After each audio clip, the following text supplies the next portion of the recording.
Property Committee. We have everyone present. Gavin? It's been a long time since we've had everyone present. Okay, everybody will bow your heads, please. Dear Heavenly Father, thank you for this day. Thank you for the many blessings you've given us. Please help us to make the right decisions for the county. In Jesus' name, amen. Okay. The first thing on the agenda is the approval of October 18th Courthouse and Property Committee minutes. Motion to approve. Second. Okay, all in favor? All opposed? Okay, next is planning and zoning. I don't think we have a report. We don't, Bruce is out of town for a couple of weeks. Okay. Anybody have any questions regarding planning and zoning? Maybe? Yeah, did we get a report last month from the planning and zoning? I don't think we usually do. Okay. We should just maybe reach out to him to make sure we're getting that continuous report. I think he said he was gonna get us that He report. typically does, but, Mayor, Second, I'm so sorry. can you make sure that Chris gets us a report? We were just talking about that, yeah. We'll send an email, make sure that it's coming to the right slot. It may be coming to somewhere that I didn't get it cycled in. Okay. We'll find out, Okay. we'll figure it out. Okay, and then next is codes report, and I believe I just handed that out to you all. If you have any other commissioners want to copy, there's some copies here. I know you haven't had time to review my report, I didn't get it in the packet, so sorry about that.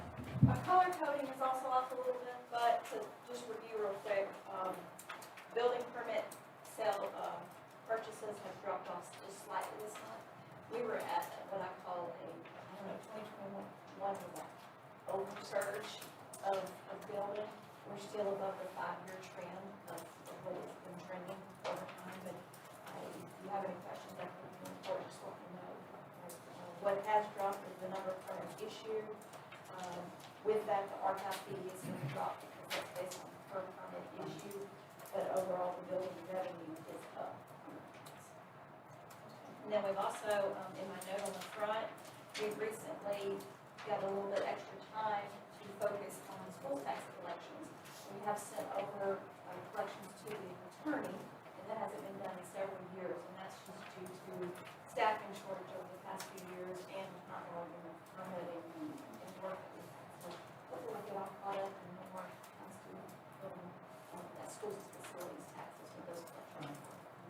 I appreciate this report, it's very good. Very good. Thank you. This is another one of those situations where we were able to finally split code zoning and planning. It used to be all lumped together, including IT. When I first took office in IT, finally got segregated out. And now we've been able to segregate out planning and zoning separate from code, which is a monster of its own. And so we're starting to now reap some of the benefits of having the independence. Now, they're still cross-communicating and whatever they need to do for sure, but this is giving us some opportunities to put some structures in place to get where we want to go, some things that we would kind of just tread water. Right, For a long time. we're just keeping up, so now that the house. So one of the advantages to the third floor. But it pays for itself. Absolutely. In the long run, yeah. it pays for itself.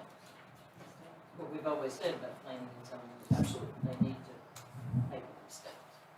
Does anybody have any questions for? Okay, IT department. So, you have my report, and I put several projects on there. Other departments have mentioned the ISOM software and how it's been deployed. We have several initiatives going on right now with law enforcement. We have several projects that we're working on right now with law enforcement, in addition to some of the administrative offices. The planning and zoning department has the software that they're going to be deploying as well, and we're going to be involved in that and maintaining some of the data that's being used on older systems. So we're going to have to update some older systems and maintain some data for a little while they transition into their new software. We're working to convert a legacy system that the Sheriff's Office is using right now, the NCIC. We're looking at moving them over to something called E-Agent. There's several different initiatives that we're working on with the Sheriff's Office. And they had mentioned to us about a tablet situation or some kind of entertainment measure, something to occupy the inmates' time while they were being incarcerated there during their time. There were several different companies, I know that they've done their due diligence and research and homework to look through more than just one option on that. We fully want to support whatever the sheriff's office and law enforcement need to do. And what makes it nice for us is when we can have something that's separated away from our systems so that it doesn't interfere with the data and the information that we're trying to keep safe and protect. So we feel like that's not a bad offer, especially if you can offset the cost, because if we do take on the burden of adding something like that on our network, it does cost money, and it does take personnel to manage those connections as well. Somebody has to, update the tablets, secure them.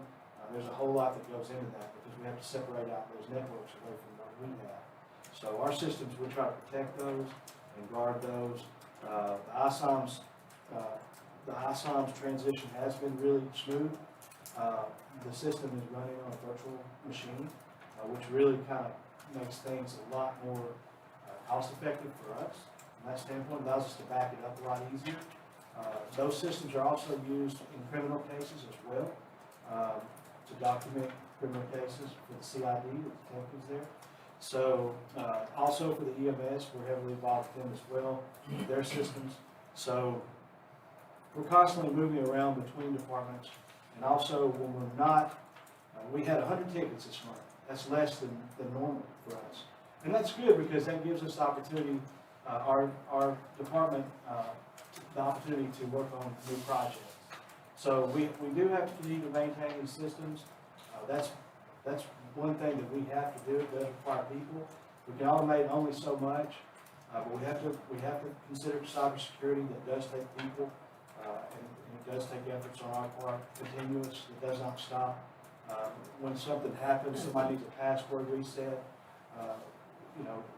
We have somebody dedicated to that. But when we are not doing that, we're still updating systems, making improvements along the way, trying to find places where we can cut costs, and also working on new projects, new initiatives like what we're doing in the courtroom in there, which is really close to being complete.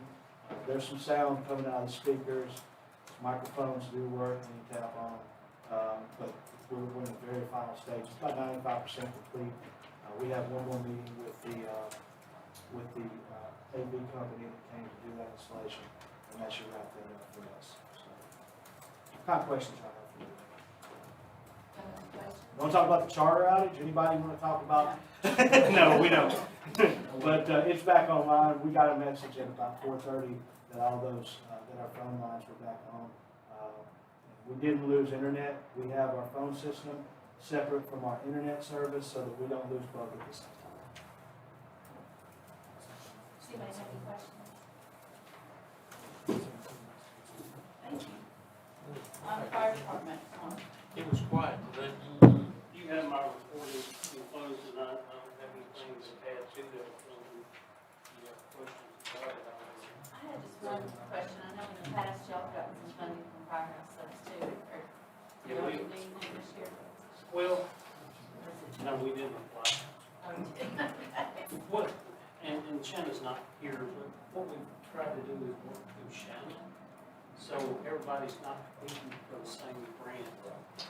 And if you'll remember, we got one from our workers' comp. Yeah, We got a grant from them, they lost. There's only certain items that they will allow you to get, and we got to look pretty best to put on the medics when they go to these calls. And y'all do know how that's getting, So they did fund that, and then Mark Clinton got it the year before, so we're kind of trying to not everybody go after the same dollars and make somebody suffer from, or knock us all out. I just didn't know if you both were, Yeah. I didn't know if they only gave one. And in the past, we probably received over $500,000 from them. Yeah. They totally got us in, and what we call e-hydraulics, that's battery operated per school.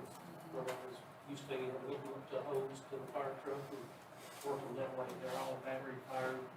When we were milling, we replaced all of our units with it, so. And there's only certain things that they'll allow you to purchase through that grant as well, and David got it this year, and David and I talked about it, and so we're trying to feet for the same dollars. Right, that makes sense. And then, one other, I don't know if y'all noticed, about 3 weeks ago, the big black cloud in the sky, a beautiful day.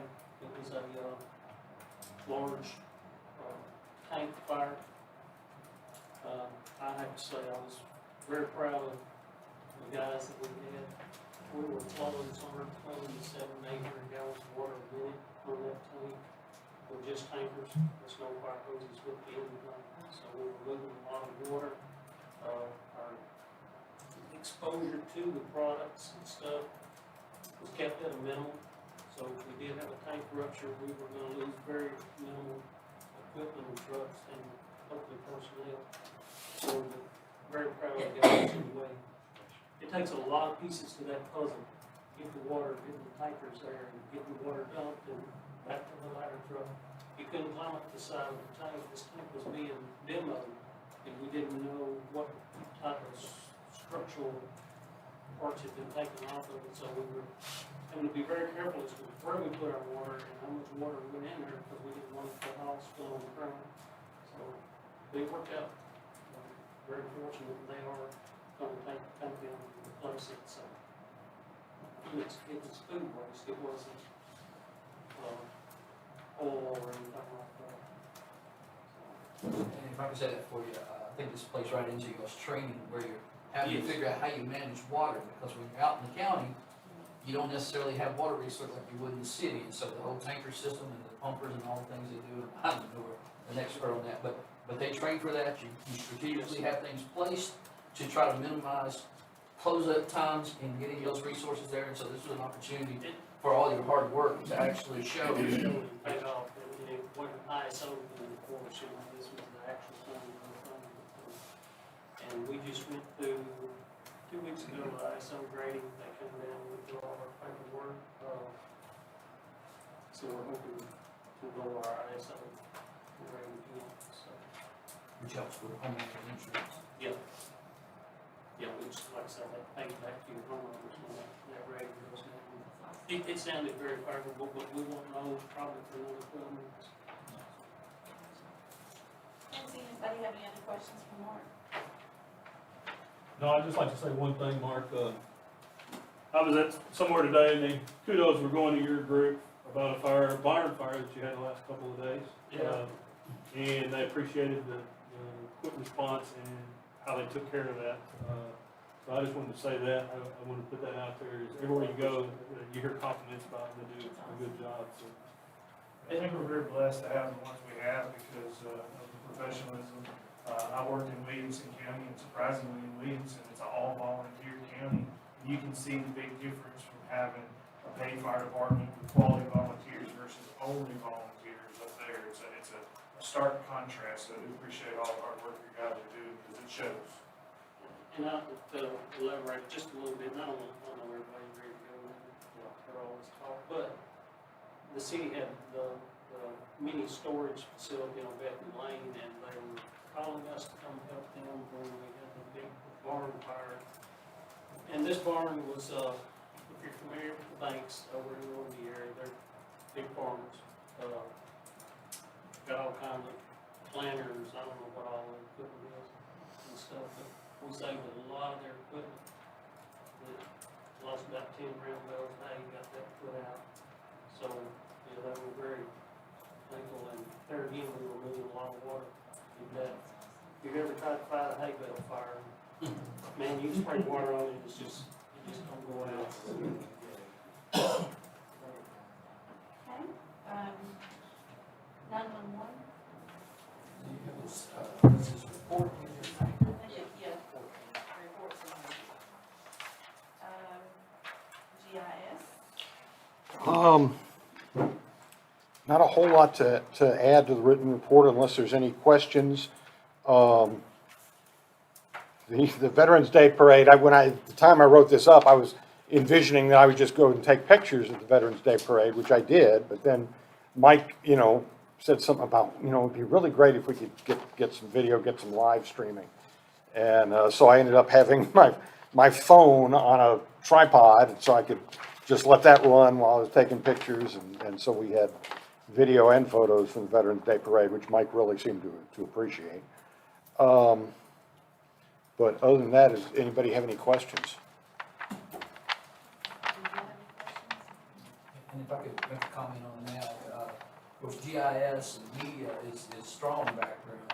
He's continued to evolve in GIS as we had envisioned when we brought him on. And then now with the planning and zoning being separated, where we can have some segregation and put some emphasis on some things.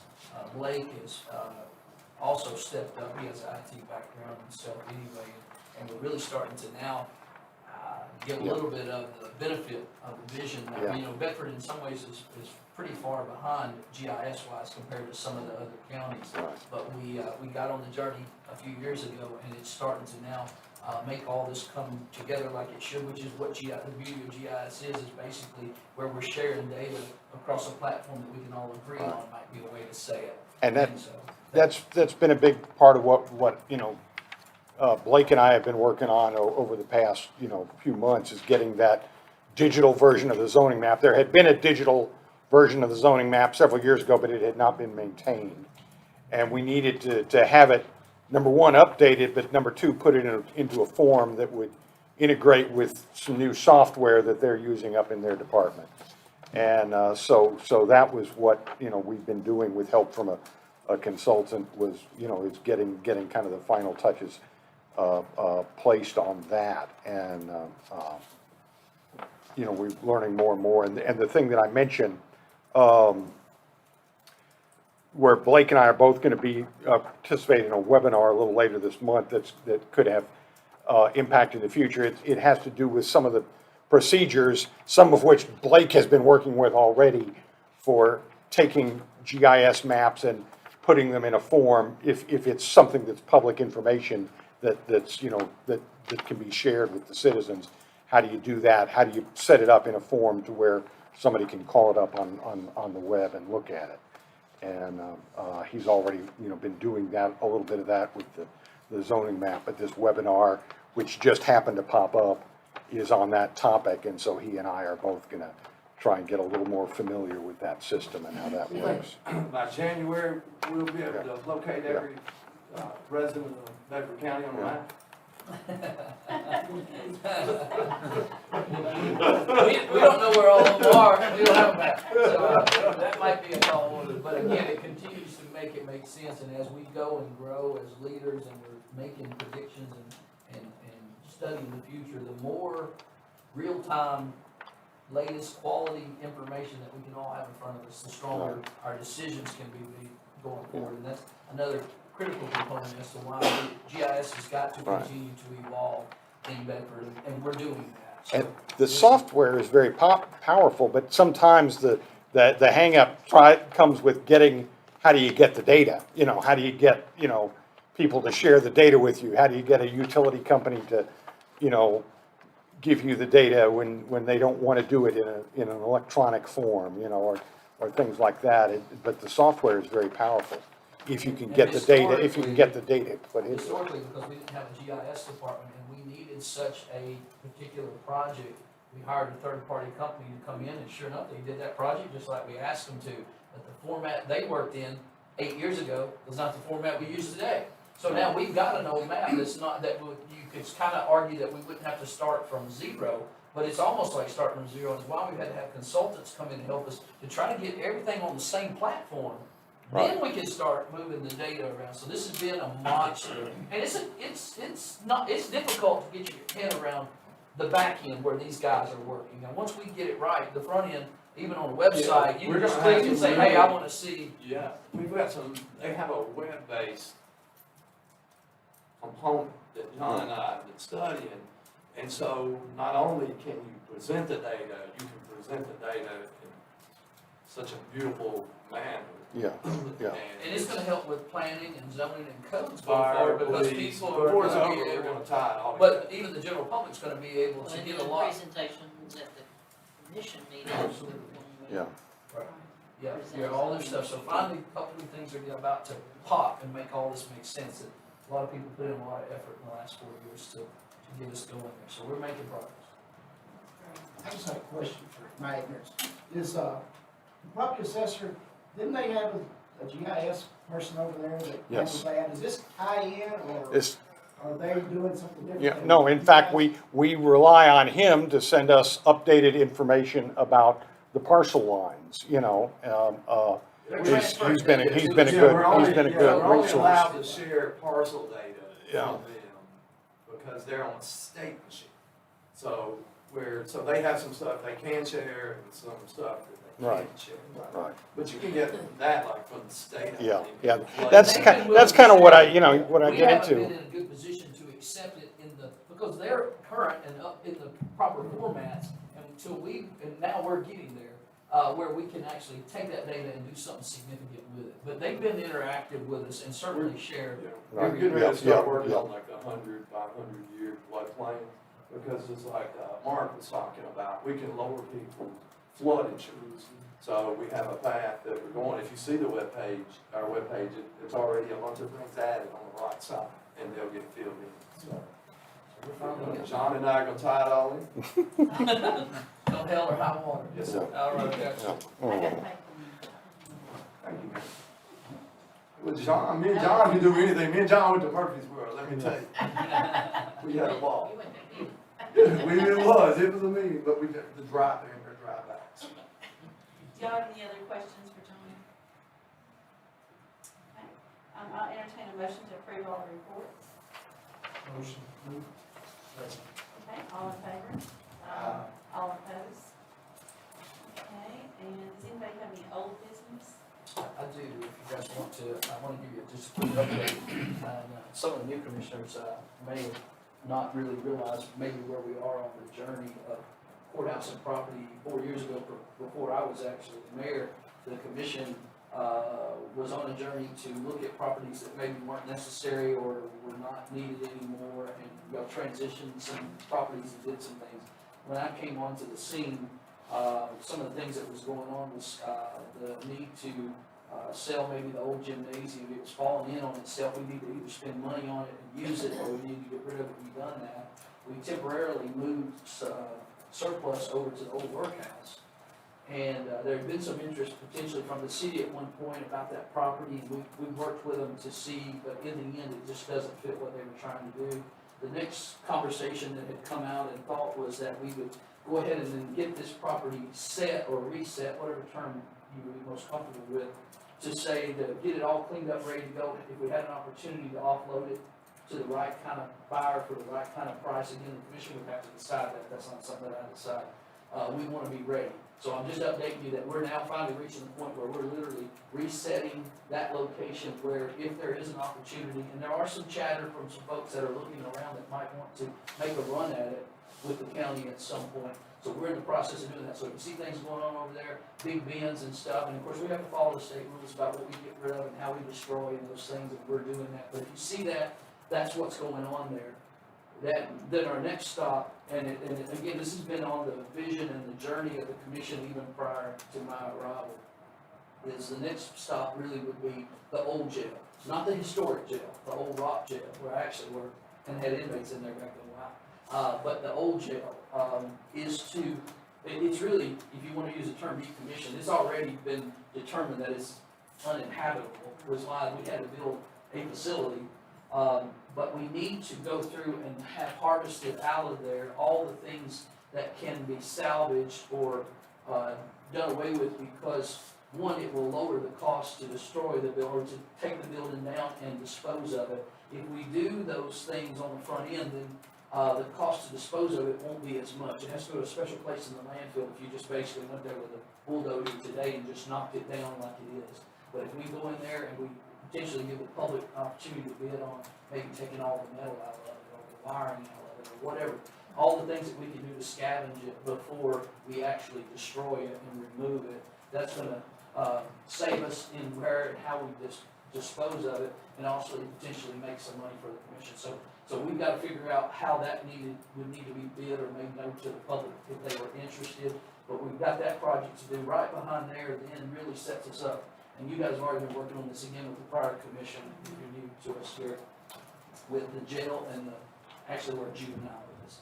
And that area has got to be done away with as well. It's really, deplorable in a lot of spots, but And we're once making. once we get to that point, we did a previous study, the last commission, we had some committee members that met, and we did a pretty in-depth study with, with juvenile services and with Nicole Cashin and with Charles Rich and, the different components within juvenile to kind of go over what was the true cost of everything, and we have all that information.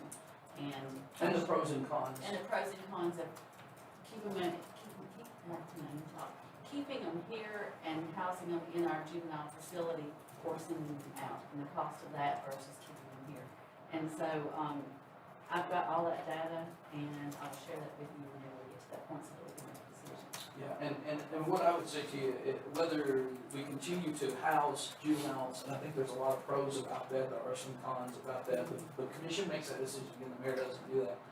But the current facility and the conditions in which that facility is all the pieces, they have sewer issues every day, literally have to send people out, do things, there's other concerns with that facility. We cannot continue long-term to operate there, is all I'm saying now. If you want to build a facility, if you want to try to transition to another facility, early on, we looked at the possibility of moving them to the workhouse that I'm now talking about, getting it set up where we can transition it. The state says no on that. We're allowed to keep current folks, with different standards than if we were to move to a new facility or another facility. Then we would have to do upgrades in how we do things, the amount of space they have, daylight in the hallway. There was all kinds of interesting things that when you go to build a facility.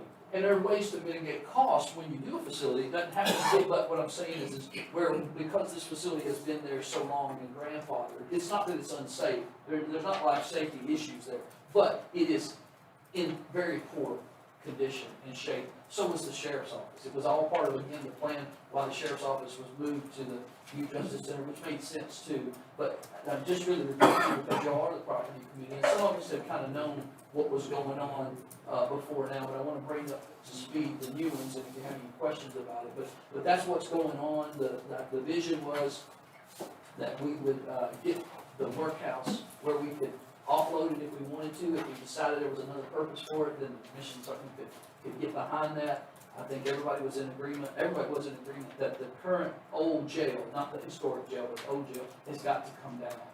And so, but again, there's some things that we can do that would render us some cost savings in doing that. And so we're right behind what we're doing. We plan to do that. And then behind that, though, we've got to be prepared as a commission to debate, decide, and make a decision about where we go with juvenile services, detention particularly. We can't get out of the service business, and some would argue we can't get out of the detention business either. But that'll be a debate with the commission in the end to make the decision. So, does that catch us up? And if you're thinking back, having sat here for an awful long time, have I missed anything as it relates to property, or is there anything you guys want to ask about that? So Rhonda and I are still working on the current list. I didn't hear. Rhonda and I are working. Oh, on the about current- what properties the current you do properties. have? It's Yeah, not- there it's were not some totally properties. Accurate. So I'm Yeah, the trying to commission figure got rid of some properties, We offloaded got some. rid of most everything before I But left. like the name on the list is like, not the jail and the justice center, like, there's a lot of things that have been put on that have happened since the last time. Yeah, you need to keep your list current, I'm sure she. Oh, yeah, absolutely. And for the new commissioners, if you hadn't heard or were tracking, particularly at the time about this, I think the commission, with a lot of wisdom, certainly recognized the value of, at least at this time, hanging on to the properties where the old jail is and these things because of where we are and what could happen. But we can't deal with the liability and the other challenges that come with not managing the properties. And so really all I'm talking to you about here is just the steps and phases of managing what was set in motion even before I was the mayor. Any idea what proceeds can come out of that workhouse shed, what you're looking to use that revenue for? No identity for the revenue if we can get it. What the proceeds would be, I'm not sure. I would assume, again, if we get far enough along on it, and we'll share with you, and my office does have this information, I'll be happy to send it out to you. I just don't recall the number. But I assume that the starting point, at least of the conversation, would be what the tax appraisal of it is, even though we don't pay property on it, or pay tax on it because of the county, it's assessed. The assessor's office gives a value to what the market value of that Sure. property should be. More a question of, because there's sharks in the water when you start having, revenue in Absolutely. your budget, so, Oh, yeah. you know. Yeah, and the commission at the time, let's just pretend that we fast forward and we have a client and people are good with it. What I've seen happen, what I would expect would happen with the commission, in the journey or the vote to sell it, there would also be a disclaimer of where the revenue would go. Okay, I don't think there'd be anything wrong with that, we've seen that in the past, and if nothing else, back to our rainy day fund, because we have had to dip from there, and there were some things that we said as we could deal with them, we would put money back, and so I would argue with you, so to speak, at this point, by default, it would go back to those funds. But if the commission has a particular project or a particular way they would want to deal with those funds, you certainly have the power to do that. But it would seem like, to me, the default would be that it would go back to those funds that we dipped from to do some of the things that we need to do not to impact the taxpayer. Otherwise, if it drops into the general fund, then as a general fund, then it's open for what are we gonna do with it, and it's one-time money.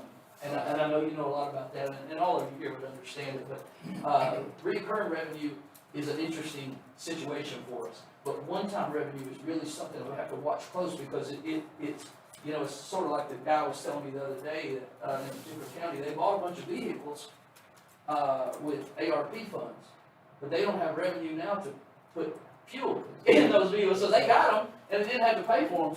So it was really more just a conversation about, you know, we gotta look at the big picture and play the long game, and I think we're doing that, and I think the commission clearly did that before I was around, but the last 4 years, we really tried to make sure we were talking about what we're doing today, but what we're trying to get to, trying to tie all that together for you tonight, talking about ISOMs, and talking about GIS, and separating departments out, you know, it didn't get in shape overnight, we can't fix it overnight. Money is always required to be a part of the solution. You don't have to be the only solution. Everywhere we can without money, we're not doing it. But where we do have to have some money to do these things, and just like renovating the third floor, was part of the thing. We had to wait till we had funds, and ARP funds actually helped us be able to get that done. And so these projects, probably the courthouse renovation stuff, probably could not have gotten finished if it hadn't been for those ARP funds opening opportunities, so we didn't have to impact the property tax rate. And so, but those funds are not reoccurring, so no more. But they were done in a way that it was one-time expenses associated with it too. So we are conscious of that. So I do wanna say, go ahead. I do wanna say, when that was built, you know, funds were limited back then too. Yeah, and what you're talking about was built, The workhouse. Oh, yeah. The jail, the juvenile Yeah. center, Oh, yeah. everything that we did, oh, you yeah, know, is all. yeah, Clay Parker, Shoes, yeah. shoestrings, you know, that's what we had, that's the budget we had, so. yeah, and that's You know, why I want they, to commend those prior to us that have done this foundation of what we've got. Now it's starting to get a little older. right, yeah, we need a plan and a model for where we're going. But yeah, they did a lot with a little, but you can only do so much with so little for so long until you have to look, then where do we go from here? And so, and again, we're trying to make sure you have all the information, you know where the big plans are, and, you know, and if we wanna change course, or we find out something we didn't know, then, you know, we'll drop back and revisit it. But that's a kind of an update on what's going on, Yeah, really. so the property that the old jail, the old sheriff's department, all that sits on, so after destruction, if that goes through, what is the plan for that particular property? Yeah, and so and Linda has been around a long time, she's been around a long time to talk about these. I'm gonna throw out a generic term early on that was called green space. By that, I mean, get it back to kind of natural, because, as you know, with development and everything, really, this courthouse lawn is the only green space on the square now. And as you can see, we're doing some work on that to try to improve it. But I think we thought we definitely don't want to lose that ground, and the historic jail that's there, we got some grant money, to do some improvements, and I think there's a vision that if we can continue to get some grant money, we can get that cleaned up and laid out in a way that the public could actually, it could be a tourist spot, not something where we have to have somebody there would be, you know, technology there. You push a button and a hologram of the mayor would drop down or something and tell you all about the jail and when I worked there or something. But there's ways to do things that are unintended, but are interesting places for people to want to come to. And the historic jail is certainly one of those. We were just in there the other day. Do you want to tell them how freaked out you were? Listen. She didn't recall. No, it was before COVID, when this all started. Judy will remember, we started on the workhouse and the historical jail, long before COVID, and then we shut down for 2 years. When I went in the rock jail, I thought I was gonna have a stroke. This was last year. There were lawnmowers, weed eaters, I can't, whatever you wanted was in there, none of it worked. There was tons of boxes of hospital records and jail records. Anyway, when I asked the mayor to let me in there the other day, everything's gone. Carol Roberts has gotten all records that are retrievable. So it's ready for somebody to start on each end with a pressure washer and just funnel all that mess out to the front and somehow we'll catch it. So it's at a point that it can be cleaned now. And we I did have get a to grant commend to the put a new sheriff. roof on that Yeah. historic jail. And we have plans to do some painting and some things that would make it presentable. And we found the for- beds. For the future. We found the old beds. I was so Yeah, excited. yeah, she says, what's that? I said, that's a bed, come on. And the chains are still hanging from the wall that hook those beds. And like I said, I worked there a long time ago, back in the 80s, whenever they were still in there. But I can Mayor, tell you stories remember, another part of that area, and this is 50 years from now, maybe 20 years from now, was if we ever ran out of space from the annex, we'd have a place to build some more office space if we needed to. Yeah, so, you And know, then- And then it was also discussed with the Main Street Marketplace, and we talked about it, and we talked about using that for green space, so there's been a lot of different. And discussions. events, the Yeah. merchants on the Festival- square hate the yeah, events the that are going festival on. area could migrate a little closer down to the main drag from having to be here all the time. So I think it makes a lot of sense. Again, there was wisdom here before I ever got here, thinking that direction. Don't let the property go. No. But let's get the property reset, kind of the same thing we're talking about really over in the old workhouse, so that we're flexible for what then comes at us. Hey, if we need it for this, it's set and ready to go.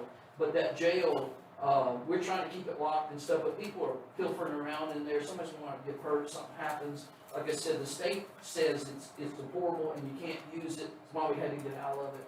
And so, it makes sense that we continue the journey and take it down, you know, and then we decide what you wanna do with the space after that, but we can certainly make green space no matter what, and parking, and all kinds of things, and festival area, you know, for whenever they wanna have things, and we can control that, the body can help decide what you want your permitting to look like for it and those things, so you have a lot of opportunities with that Chris space has a lot of ideas. for going forward. You know, where is the surplus gonna transition to if we're looking at? Yeah, that's a great question or point, because when we had the old jail, and the roof was falling in, the windows were out of it, they were either gonna have to spend some money on it, or we're gonna find somewhere else to put it. And so when we figured out that the justice, or the juvenile could not be, At the old gym. yeah, in the workhouse, when we decided that couldn't happen there, that triggered us then to go ahead and get the sale of the gym. And so then we moved the stuff that we had into that building, because we own it, it's sitting there, and it doesn't matter about its functionality, because it's not really a public access place. But, and this was my thought, and other people had this thought as well, but I think about surplus, there was things in the old gymnasium surplus when I was still the director of EMS. So it's sort of like a closet, the bigger the closet, the more you put in before you clean the closet. So my vision, and several other people, including finance, and some of them, was that we really ought to have surplus if we had our druthers kind of be a smaller space where we can kind of control, it's coming in, we give it 30, 60, 90 days, we send it out, and not just hold and hoard stuff. And that building has already lended itself to hoard and hold. And so again, we need to get all that under control, but what we hoped we could do, and I think we can do this, with reasonable amount of money, is pretend we could sell that facility. We've got it reset and we could offload it. We could build a small pole barn, really in the back of, the finance department, on the grass area. And that could be surplus over there, because again, I don't envision, that we want to hold too much, too long anyway. And so I don't know what the dollar amount would be, and we'd have to make sure we're meeting codes and the zoning was permissible and those things. But the county owns all that property, and so. Yeah, if we- and for Drew's information, the guy who's doing the surplus part-time, which we used to, the mayor's office did it when somebody could. Was responsible for it, I'm not sure about did it. His salary last year was like $15,000 or $20,000, but he pulled in like over $100,000.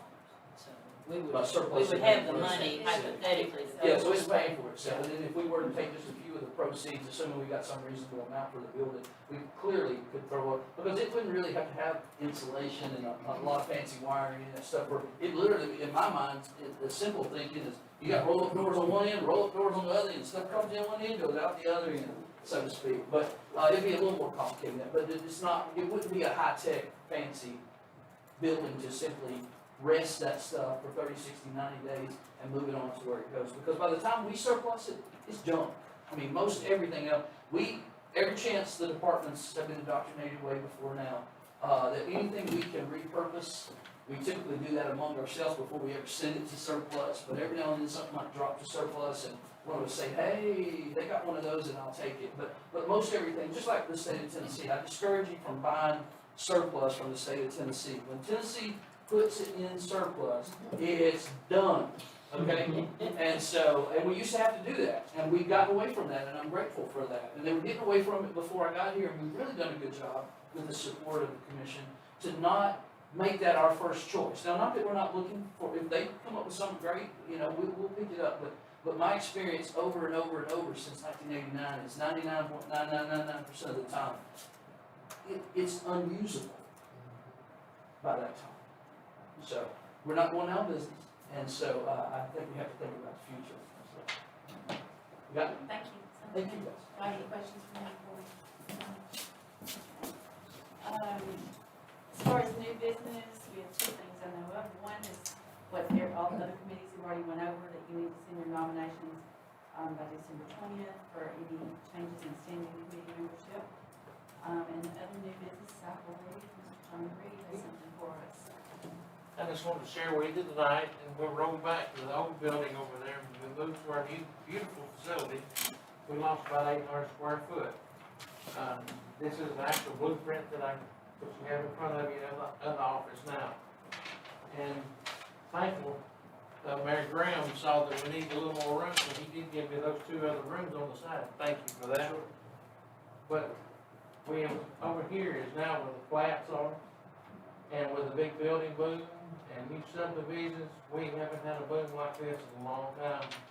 And my flat cabinets are getting full, almost full. I have nowhere to put the big tall ones anymore. Did you ever look into the scanning, what we talked about, to save space? Right now it's a law that has to be in paper form. See, on those, yes. We talked about it at the code meeting last week, but right now there still has to be. Because I was thinking that last time we talked, there was some other counties that were doing that. We're scanning them in the system, when you pull them off the internet and look at them.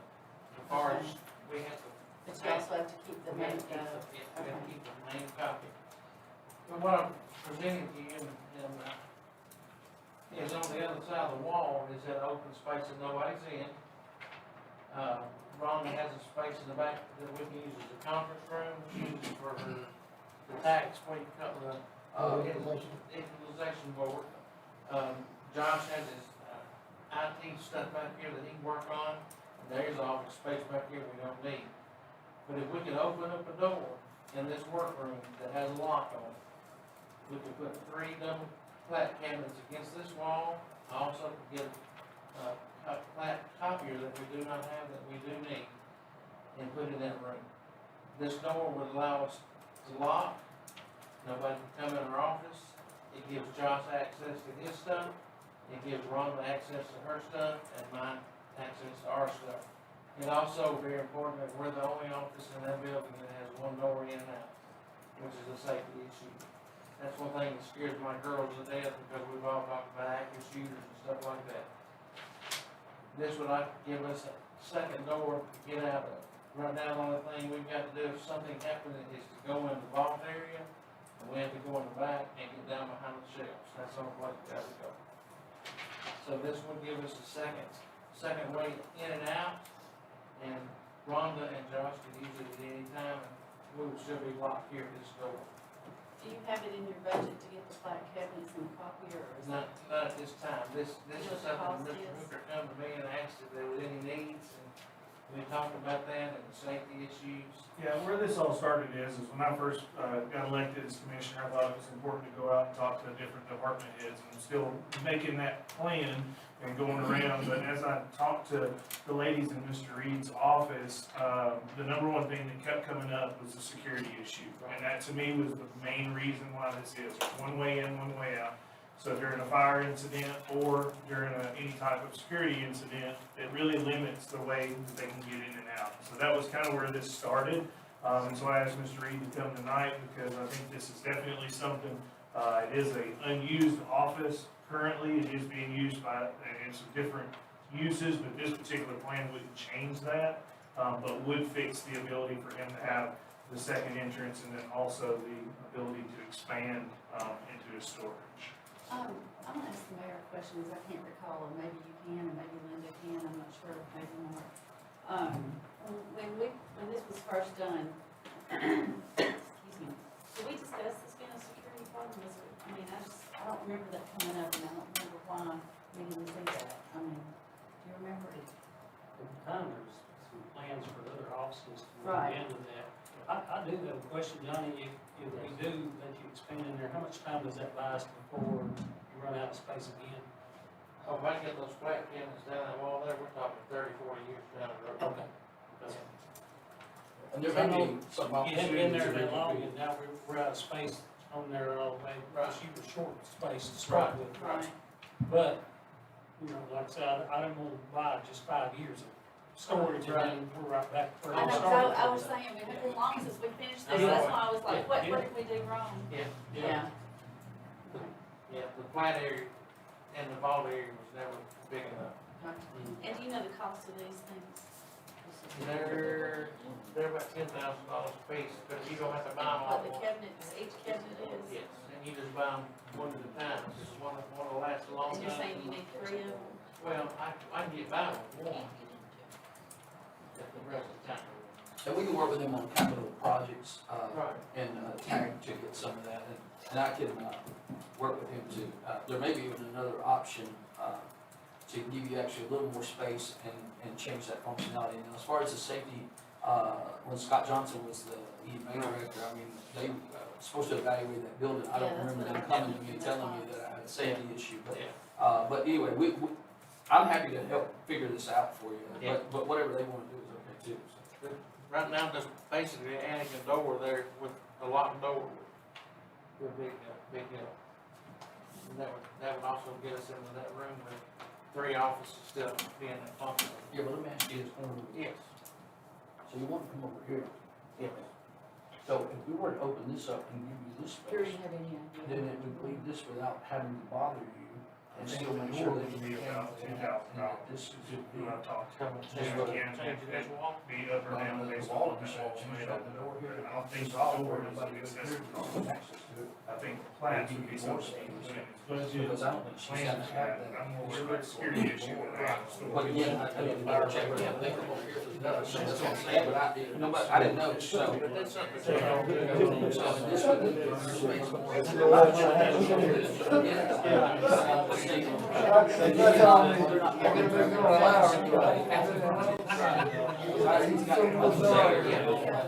So they're making, so I probably can help you. just want to throw it out there. See where we're at. What is the wishes of the committee? Y'all wanna look at this for 30 days, come back? Yeah, I think what we can do is let the mayor and Mr. Reed spend time doing this, and so I just. I think we have a solution, but then we'll come back and let you know what we come up with. We certainly want to make Just all I sure. ask is that we can address that second exit. I think that would be the main thing for your. We still have it here, I think this is space for you. I don't know what you got on that wall, we have to go back and look at it, but we'll talk about it. It's just a wall there. Just open the door, you see what I'm saying? Then you have that whole, you can even hear it for some reason, at some point. And then they wouldn't be touched, it wouldn't be violated or anything. Right. If you wanted to come in and go here. Right. Okay, so it sounds like that you two are gonna talk about it, you're gonna let us know next month, and if we need to do anything, let us know. Yeah, That's we can okay. resolve it. Also, can you find out the price of that plat copier, just so we can have an idea for the future, or do you already know? They're 12 to 16,000, depending on how advanced you want to get. Now, did you say copier, or are you talking about a place to put your? That's a, Plat. that's a plat copy, that will copy a full-size plat. Yeah, okay. Yeah, and do we, and you don't wanna come across to us, but in our, planning, we have some ability to duplicate large prints as well, right? Again, we don't need to be sharing, I'm just saying, but I think we have one of some kind over here on this side of the house, if, Like, if you ever need some, I can go over there. yeah, but I he scanned needs to some have for one him in his until he office. gets his own. Yeah. They're handy today's time. We need to I believe that already ultimately happened. figure out how to scan his records, because again, the next generation of COVID or pandemic, one of the values, and make sure I'm right when I say this, Johnny, but is that if they're scanned, even though he has to hold these records and physically has them, it keeps people from physically coming up here to get standard information. Now, they still gotta have Johnny and they still gotta have their stuff, but, and that number at one point was 100-something thousand to scan our current books or something. Like 116, I think, I was thinking it was 116,000. something like that, so. Now We we may may find a grant that would help us to do that. These are really working on multiple issues at As the long same as they can time. do it in-house and not It like is, no, this, it- yeah, cause you know the state. They would come to the office and that would all be done in-house.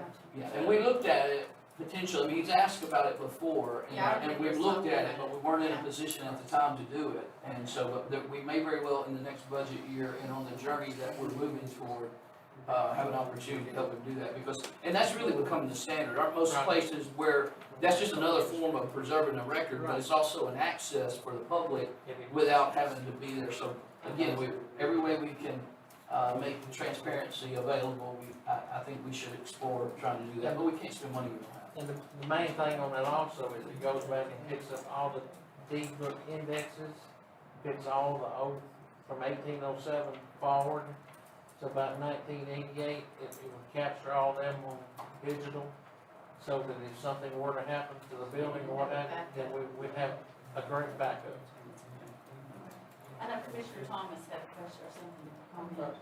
We might want to check with code, she might have plans for that building, Okay. and I don't think we ever come up with the original architect drawings on it. I know when I worked construction,